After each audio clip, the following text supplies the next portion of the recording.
I'm back! So ngayon ay kukulayan natin ang ating hair ng kulay purple. So medyo tumubo na yung aking roots. Pero okay lang, kukulayan pa rin natin ng ganyan. Hindi na natin siya i-bleach. Okay, so samahan niyo ako, Melody, at kulayan natin ang ating hair. By the way guys, so tinone ko na tong aking hair gamit itong L'Oreal Purple Shampoo. So eto siya. Ang maganda sa Purple Shampoo na ito is sulfate free siya. So hindi siya nakaka-harm sa ating hair. Maganda itong gamitin para maalis yung mga medyo orange or medyo yellow sa ating hair.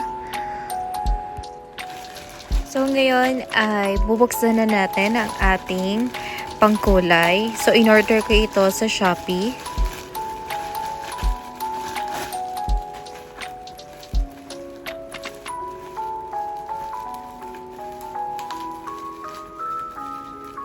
So medyo mahirap pala siyang buksan. So kailangan natin ng scissor.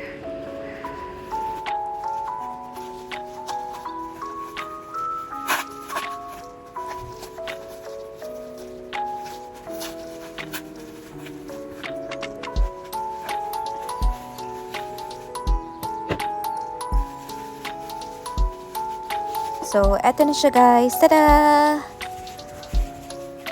Ang maganda dito is organic at cruelty-free ito. So, pwede mo siyang ibabad ng matagal sa iyong hair. So, bale, 4 yung lahat ng in-order ko para kung meron man akong plano na magkulay pa soon. Ayan, meron na akong stock.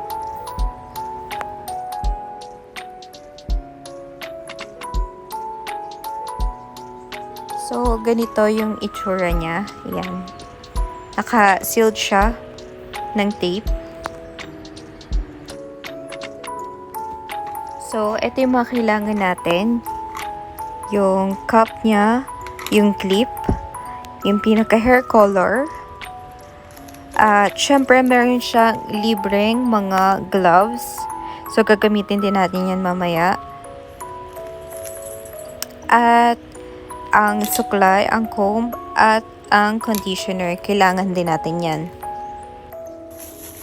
So, maglalagay na tayo ng hair color dito. At ang gagawin ko sa kanya, para hindi siya masyadong makulay, kasi sobrang pigmented siya.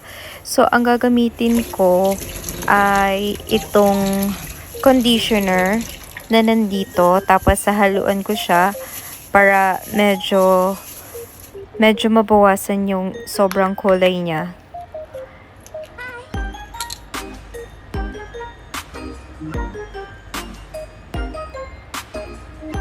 So, imimix lang natin to hanggang sa makuha mo yung color na gusto mo. So, kung gusto mo medyo light, mas dagdagan mo yung conditioner na ilalagay mo.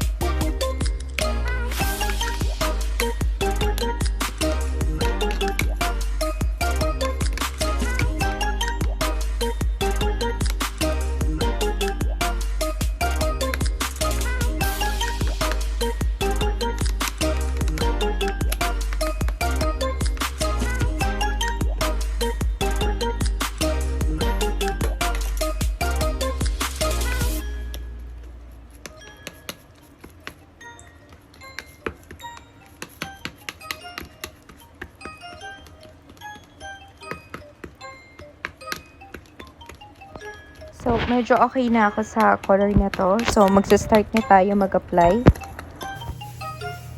So, una muna natin gagawin is i-clip natin yung ibang part ng ating hair. Yan. Divide lang natin siya para mas madali tayo makapag-apply sa bandang ilalim.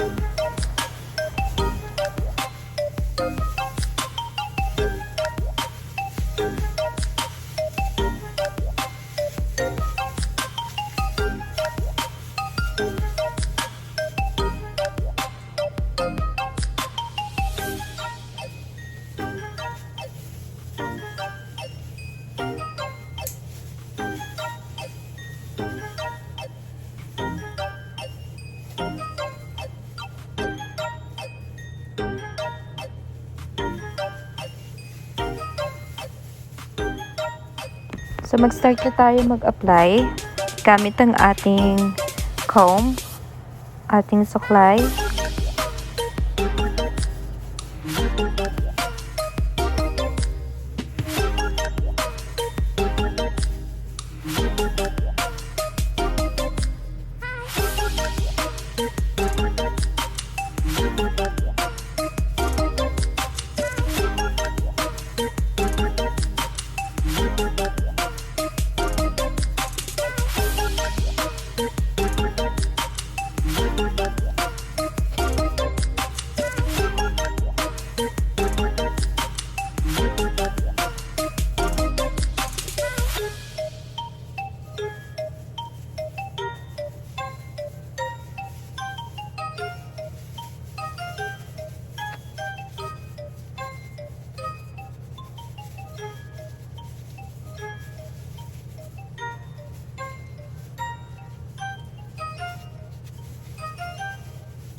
So, pag nalagyan na natin lahat ng ating hair, ibabalat natin ng cling wrap.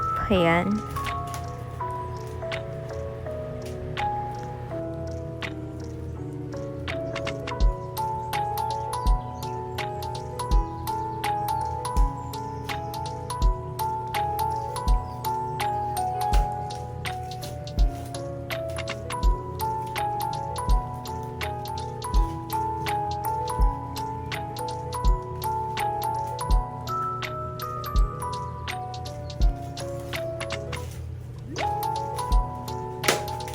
So, ibababad lang natin siya ng 1 hour. Tapos, pwede na natin siyang banlawan.